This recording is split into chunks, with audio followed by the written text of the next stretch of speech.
Thank you. Everything you've been talking about is politics as usual.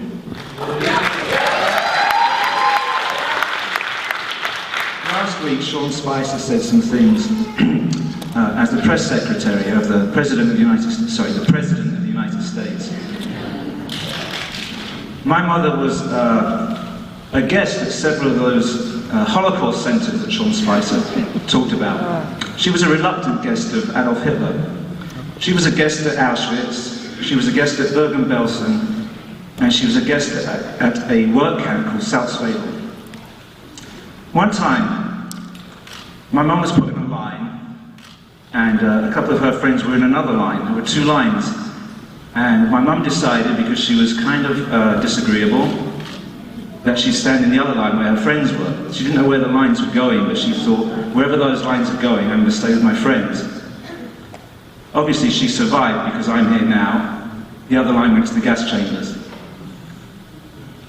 Her father, my grandfather, was kicked to death by the SS in the Lodz ghetto.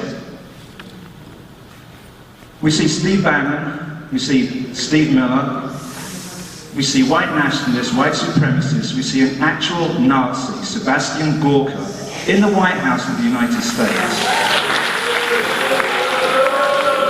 In 1936, my dad stood against fascists in London in the Cable Street riots. He was an East Endian.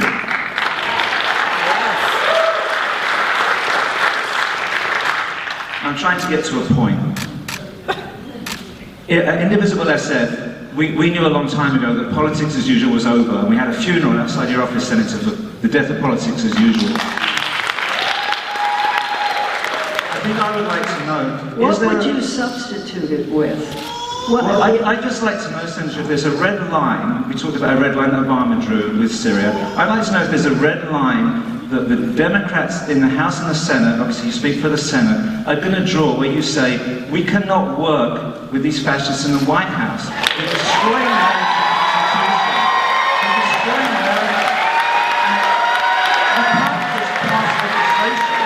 We need to be open and say, stand up, sit down, walk out, do anything we can do to say, this is not normal. We can't normalize it. We have to say, we can't do business as usual. Okay. Actually, you've given me an idea. So let me explore that idea. And if you would give me your name and phone number, I'd like to talk to you.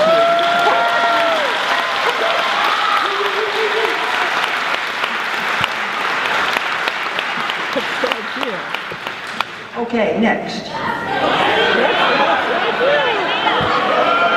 Oh, wait a minute.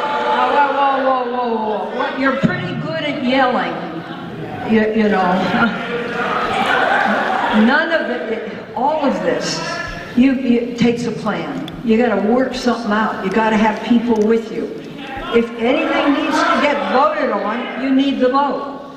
So you can sit here and pound your fists, and I can show you what I've gotten done, and you can take a look at it, and I'd be surprised if you found too many senators, if any, that have gotten more done. But I'm willing to put that out there. And I don't get there by making statements I can't deliver. I get there through some caution, some discussion, some smart help, good lawyers, and we generally get where we're going.